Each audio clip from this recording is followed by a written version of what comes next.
اعوذ باللہ من الشیطان الرجیم، بسم اللہ الرحمن الرحیم۔ یہ آپ کی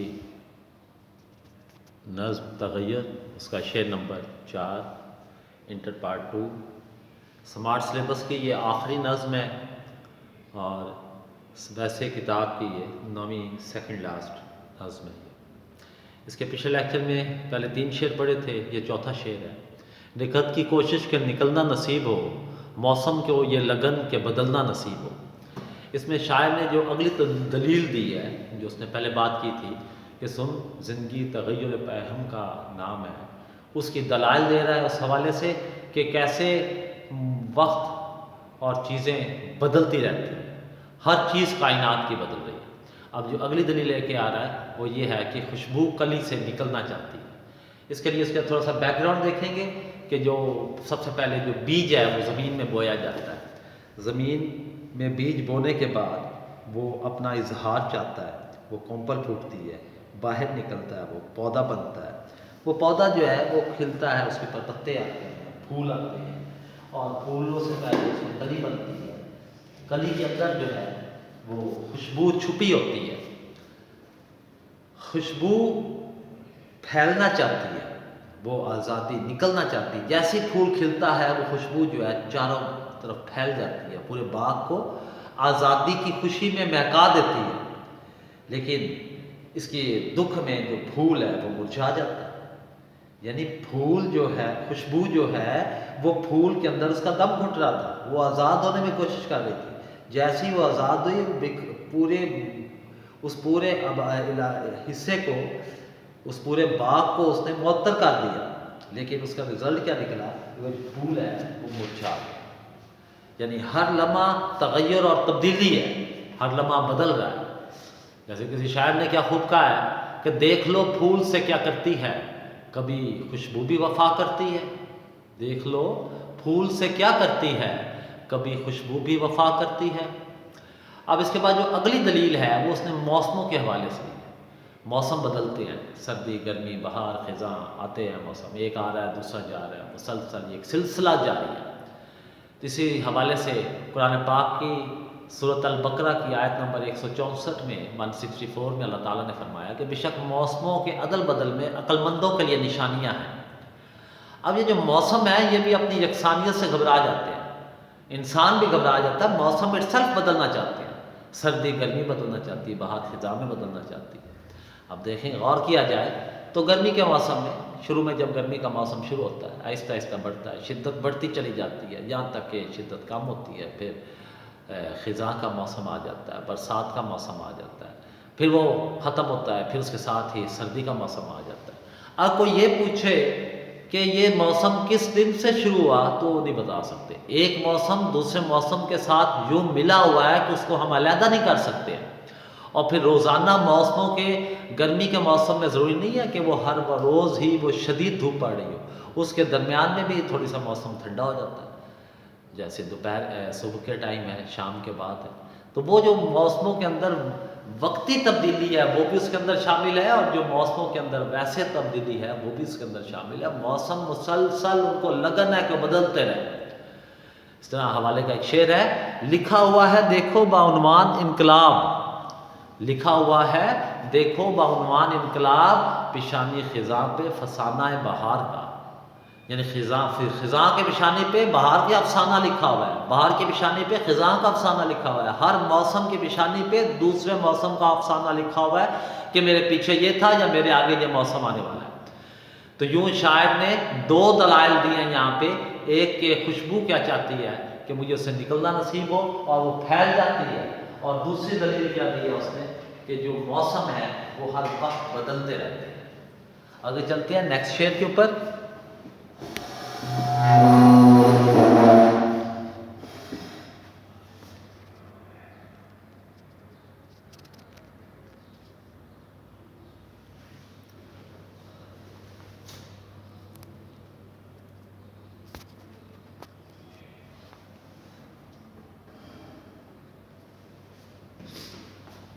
اس شعر میں نیکسٹ شعر نمبر 5 ہے۔ شمس و قمر کی ضد ہے کہ گرم سفر رہیں، بے رنگیوں میں خالق شام و سحر رہیں۔ یہاں پہ شاید سورج اور چاند کی دو کی بات کر رہے ہیں، تو ان کو ضد کیا ہے کہ وہ ہمیشہ سفر کرتے رہے، حرکت میں رہے۔ سورج اور چاند مسلسل حالت حرکت میں۔ اب سورج اور چاند دونوں کی حرکت کے حوالے سے، سورج کی مسلسل حرکت کی وجہ سے ہی دن اور رات بنتے ہیں۔ طلوع فجر جب سورج نکلتا ہے، طلوع آفتاب سے لے کے غروب آفتاب تک ہم اس کو دن کہتے ہیں، اور غروب آفتاب سے لے کے طلوع آفتاب تک کا جو وقت ہوتا ہے اس کو رات کہا جاتا ہے۔ اب اس دوران سورج نکلتا ہے، آہستہ آہستہ بڑھتا ہے، جوبن پہ آتا ہے، دوپہر کے ٹائم پورے عروج پر ہوتا ہے، پھر آہستہ آہستہ کم ہوتا جاتا ہے یہاں تک کہ شام کے وقت غروب ہو جاتا ہے۔ تو وہ وقت جب سورج دکھائی دے رہا ہوتا ہے اس کو دن کہا گیا ہے، اور وہ وقت جب سورج نہیں ہوتا اس کو رات کہا گیا۔ اس سورج کی حرکت کی وجہ سے صبح و شام، دن اور رات تخلیق ہوتے ہیں، بنتے ہیں۔ اگر سورج کی حرکت نہ ہو تو دن اور رات کا تصور ختم ہو جائے۔ جیسے قرآن پاک میں اللہ تعالیٰ نے فرمایا سورج اور چاند اپنے اپنے مدار میں حرکت کر رہے ہیں، گھوم رہے ہیں مسلسل، رکتے نہیں ہیں۔ یہ تو تھا سورج کی ضد کے حوالے سے۔ اب چاند کی ضد کے حوالے سے کہ چاند بھی مسلسل حرکت کر رہا ہے، لیکن چاند کی حرکت سورج کی حرکت سے تھوڑی مختلف ہے، کہ چاند صرف حرکت نہیں کرتا، چاند مختلف شکلیں بھی بدلتا ہے۔ پہلی رات کا چاند بالکل ہلال کی طرح ہوتا ہے، بڑھتے بڑھتے 7 تاریخ کا چاند آدھا نظر آتا ہے، 14 تاریخ کا چاند جو ہے وہ پورا مکمل بدر بھی کہتے ہیں اسے، پھر آہستہ آہستہ گھٹتا جاتا ہے، 21 تاریخ کا چاند پھر آدھا ہو جاتا ہے، اور 28 29 کو چاند مکمل غائب ہو جاتا ہے۔ ایک رات چاند نظر نہیں آتا، اگلی رات سے پھر چاند نظر آنے لگ پڑتا ہے، وہ دوسرا مہینہ شروع ہو جاتا ہے۔ تو یہ جو چاند کی حرکت ہے یہ ہمارے لیے مہینوں کے کاؤنٹ کرنے کی، گننے کے لیے استعمال ہوتا ہے۔ کسی کو ڈیٹ نہیں پتا چلی تو تاریخ رات کو دیکھے، چاند کو دیکھ کے اسے پتہ چل جائے گا کہ چاند کی کیا تاریخ ہے۔ سورج کی حرکت کی وجہ سے دن اور رات تخلیق ہوتے ہیں، چاند کی حرکت کی وجہ سے مہینے اور سال کاؤنٹ کیے جاتے ہیں۔ جیسے یہ ہمارے خاص طور پہ اسلامی مہینے ہیں، رمضان کا مہینہ چاند کو دیکھے، شوال کا مہینہ چاند کو دیکھے، ذیقعد کا مہینہ چاند کو دیکھے، ذوالحج کا مہینہ 10 چاند کو، چاند کے حوالے سے سلسلے چلتے ہیں۔ جیسے یہ حوالے کا شعر ہے، شام غم لیکن خبر دیتی ہے صبح عید کی، ظلمت شب میں نظر آتی ہے کرن امید کی۔ اب یہاں پہ شاعر نے جو کہا ہے کہ اصل تمام چیزوں کا خالق کون ہے؟ اللہ تعالیٰ، لیکن رات اور دن کو پیدا کرنے والے، تخلیق کرنے والے سورج اور چاند ہیں۔ مہینوں اور ماہ و سال کو پیدا کرنے والے، تخلیق کرنے والے سورج اور چاند ہیں۔ انڈائریکٹلی اللہ تعالیٰ ہی خالق ہے، کیونکہ ان کو اللہ تعالیٰ نے تخلیق کیا۔ یوں شاعر کے خیال میں بے رنگیوں میں بے رونقی ہو، اگر ایک جیسا موسم رہے، ایک جیسے مہینہ رہے، ایک جیسا وقت رہے، ایک جیسا دن رہے، یا صبح ہو یا شام ہو، جو بھی رہے، رات ہمیشہ کے لیے ہو جائے تو رات دن کا کنسیپٹ ختم ہو جائے گا۔ ایک ہی مہینہ چلتا جائے، چاند کی ایک ہی تاریخ رہے تو کنسیپٹ ختم ہو جائے گا بہت سال کا، ویسے ہی سب کچھ ختم ہو جاتا ہے۔ تو یوں شاعر کیا سمجھانا چاہ رہا ہے کہ سورج اور چاند کی حرکت کی وجہ سے زمین پر رہنے والے لوگوں کے لیے دن اور رات بنتے ہیں۔ یہ مسلسل تبدیلی کی وجہ سے ہوتا ہے، جو بے شک اسے رپیٹ کرتے ہیں، دہراتے ہیں، لیکن تبدیل ہوتے ہیں، یہ ایک چکر مکمل کرتے ہیں۔ اس کے بعد اگلا شعر،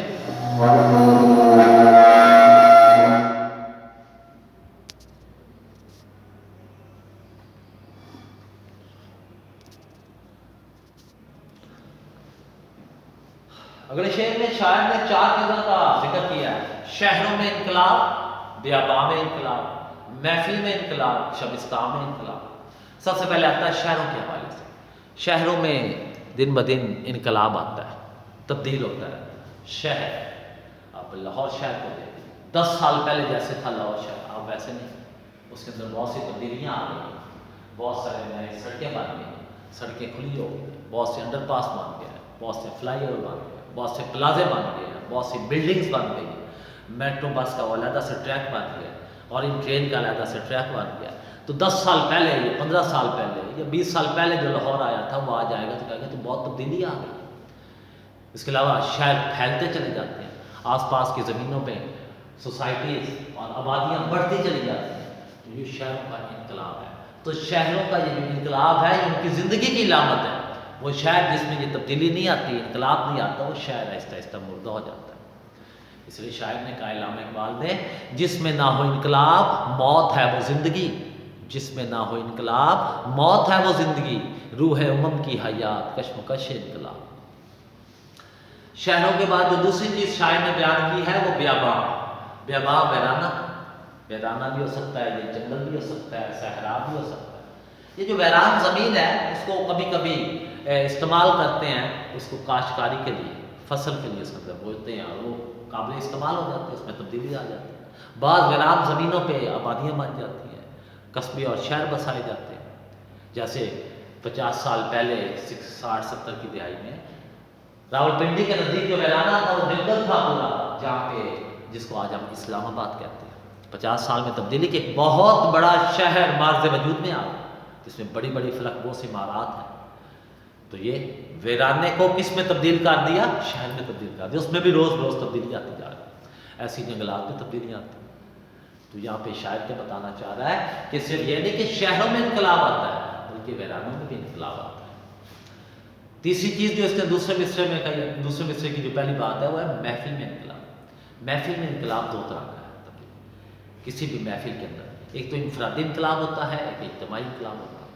انفرادی انقلاب کے بھی آگے بندہ بیٹھا ہے، کھڑا ہے، اٹھتا ہے، اس کی کیفیت کیسی ہے، اس کے سوچوں میں فرق آتا ہے، اس کے بعد دفعہ کوئی ایسی بات کر دیتا ہے کہ اس کے غصہ آ جاتا ہے، تبدیلی آ جاتی ہے اس کے اندر۔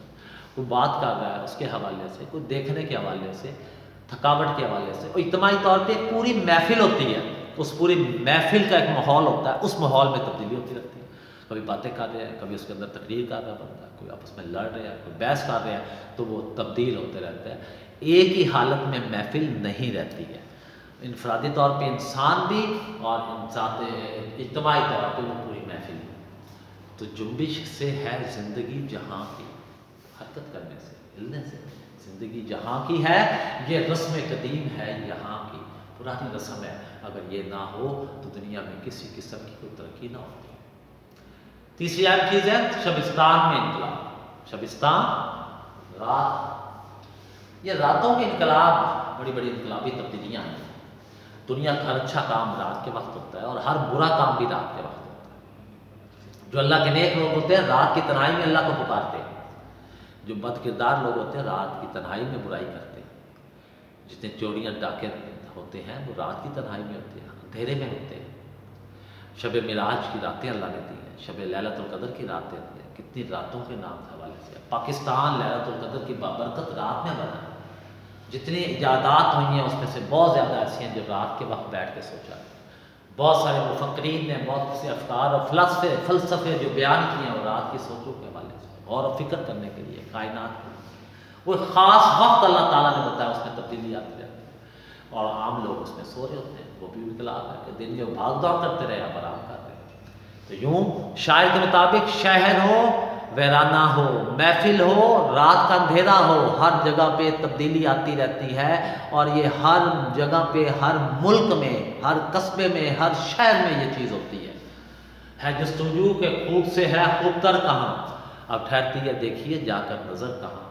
انسان خوب سے خوب تر کی کوشش میں یہ چلتا رہتا ہے اور محنت کرتا رہتا ہے، نئی نئی چیزیں بناتا رہتا ہے، ایجادات کرتا رہتا ہے، سوچتا رہتا ہے، فلسفے بناتا رہتا ہے، افکار دنیا میں آتے ہیں، یہ سب رات کی برکت سے ہوتا ہے۔ اللہ تعالیٰ نے فرمایا ہے کہ میں نے رات کو پردہ پوش بنایا ہے۔ یہ سورۃ نبا 30ویں سپارے کی پہلی سورت ہے، اس کی آیت ہے کہ میں رات کو پردہ پوش بنایا ہے، چھپانے کے لیے۔ جو دنیا میں لوگ آتے ہیں کامیابی حاصل کرتے ہیں وہ رات کو محنت کرنے سے ہوتا ہے، اور جو تہجد کی نماز رات کے وقت پڑھی جاتی ہے، اور جتنے چور ڈاکو بد کردار لوگ ہیں وہ بھی رات کے وقت یہ کام کرتے ہوتے ہیں۔ خیر، اس کے بعد آگے آتا ہے، یہ تبدیلیوں کی بات تھی۔ اگلا آخری شعر اس نظم کا،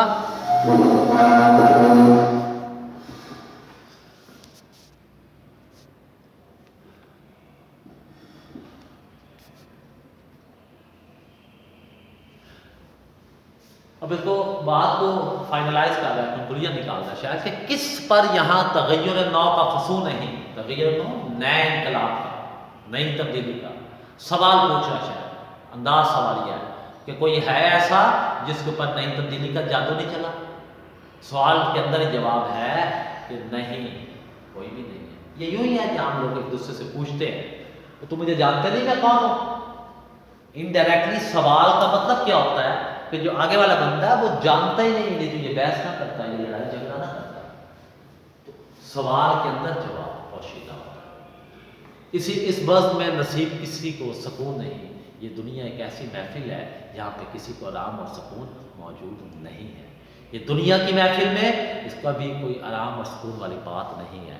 اس راہ میں مقام بے محل ہے، پوشیدہ قرار میں اجل ہے۔ تو کوئی مقام نہیں، کوئی منزل نہیں، ایک چھوٹی منزل۔ جیسے اگر آپ سیکنڈ ایئر میں ہیں تو 2 سال پہلے آپ میٹرک میں تھے، میٹرک آپ کی منزل تھی، اب ایف ایس سی آپ کی منزل ہے، آئی سی ایس سی، آئی کام یا ایف اے جو بھی ہے، انٹرمیڈیٹ، اس کے بعد آپ کالج یونیورسٹی جہاں بھی جائیں گے وہ آپ کی منزل ہوگی۔ یہ چھوٹے چھوٹی منازل ہیں جو انسان طے کرتا رہتا ہے۔ آرام اور سکون اس کو کہا آتا ہے مرنے کے بعد، موت۔ اب یہاں پہ آپ نے پوری پچھلی جتنی نظم ہے اس کے حوالے سے یہاں پہ اس شعر میں وضاحت کر سکتے ہیں۔ قدرت نے کائنات کی ہر چیز کی فطرت میں تبدیلی رکھی ہے، ہر چیز بدلتی رہتی ہے، سورج، چاند، ستارے، کائنات، ہوا، پانی، مٹی، سبزہ، انسان، سب بدلتے رہتے ہیں۔ کسی کے اندر انسان چھوٹے سے چھوٹی چیز سے لے کے کائنات کی بڑی بڑی کہکشائیں سب کی سب بدل رہی ہیں، سب کی سب حرکت میں ہے۔ کوئی ایک چیز بھی ایسی نہیں ہے جو حرکت نہ کر رہی ہو۔ زمین، چاند زمین کے گرد حرکت کر رہا ہے تو زمین سورج کے گرد حرکت کر رہی ہے، سورج کہکشاں کے گرد حرکت کر رہا ہے، کہکشاں کائنات کا جو مرکز ہے اس کے گرد حرکت کر رہا ہے۔ ہر چیز اپنی اپنی جگہ کے اوپر حرکت کر رہی ہے، مسلسل ایک مدار میں گھوم رہی ہے۔ اللہ تعالیٰ نے اس پہ کام اس کے سپرد کیا ہے، وہ کرتی جا رہی ہے۔ بےتاب ہے اس جہاں کی ہر شے، کہتے ہیں جسے سکون نہیں ہے۔ اس دنیا میں کوئی سکون نہیں ہے۔ سکون مرنے کے بعد، ختم ہونے کے بعد ہے۔ یہ محنت اور مشقت، ایگزامینیشن ہال دنیا کو کہا جاتا ہے، لہٰذا جہاں پہ تبدیلی ہے، اچھے اعمال کی وجہ سے یا برے کاموں کی وجہ سے تبدیلی بدلتا رہتا ہے سب کچھ۔ آخر چیز انسان کی جو تاریخ ہے وہ گواہ ہے کہ انسان پہلے ترقی کر کر کے اس مقام پر پہنچا ہے۔ پہلے وہ چھوٹے گاؤں میں، قصبوں میں رہتا تھا، یا غاروں میں رہتا تھا، جنگلوں میں رہتا تھا، اس نے چیزیں بنانی شروع کی، جائیداد شروع کی، آہستہ آہستہ قصبے اور گاؤں بننے شروع ہوئے، اکٹھے رہنا لوگ شروع ہوئے، پھر بڑے بڑے شہر بننے شروع ہوئے، اور دنیا کے اب ہر ملک میں کئی کئی شہر ہیں، فلک بوس عمارات ہیں، بڑی بڑی عمارتیں ہیں۔ انہوں نے زمین کے اندر کھود کے زمین کے اندر سے کانے اور پتہ نہیں کیا کیا معدنیات دریافت کیے ہیں، انسان دریاؤں کے، نہروں کے رخ موڑے ہیں اور اس کو اپنے مقصد کے لیے استعمال کیا۔ یہ سب محنت اور تبدیلی۔ انسان کی ذاتی طور پہ بھی ایسی تبدیلی ہے، بچہ ہوتا ہے، بڑا ہوتا ہے، بڑھتا جاتا ہے، یہاں کے بڑھاپا آ جاتا ہے، اس کی عقل میں، اس کی سوچ میں، اس کے فکر میں، اس کے خیالات میں، اس کی جسمانی ساخت میں، اس کے آواز تک میں تبدیلی آ جاتی ہے۔ وہ دنیا میں کوئی نیا بڑا کام کرتا ہے، کوئی نیا کام کرتا ہے، تو لہٰذا کوئی اس بزم میں، دنیا ایک ایسی کائنات، ایک ایسی محفل ہے جس کے اندر کسی کو بھی آرام اور سکون نہیں ہے۔ ہر چیز مسلسل کوشش کر رہی ہے، محنت کر رہی ہے اور تبدیل ہو رہی ہے۔ اس لیے شاعر نے علامہ اقبال نے کہا، فرمایا یہ کائنات ابھی نہ تمام ہے شاید، یہ کائنات ابھی نہ تمام ہے شاید، کہ آ رہی ہے دمادم صدائے کن فیکون۔ اور یہ کائنات پھولتی جا رہی ہے، پھیلتی جا رہی ہے، فاصلے بڑھتے جا رہے ہیں، سائنس نے اس کو ثابت کر رہی ہے۔